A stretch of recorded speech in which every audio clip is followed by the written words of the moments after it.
günlər biz Berlin şəhərində Almaniya Xarici İşlər Nazirliyində Elbəy Kərimovun türmədə öldürülməsi, həbsdə öldürülməsi və Azərbaycanda olan bütün siyasi məhbusların azadlığını tələb etmək üçün bura yığışmışıq.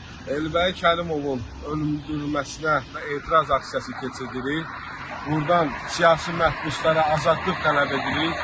Əli Kərimli başda olmaqla tutulan, şəhərlənərək tutulan, həbs olunan siyasi məhbusların azad olmasını tələb edirik. İçeride olan 30 jurnalist ve insanımız, onlardan 9'u hanımlar.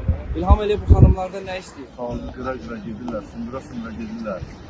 Heç nədən qorxmadan, bunlar xalqa dayaq olmaqdan, bunlar xalqı əzirlər, qırırlar.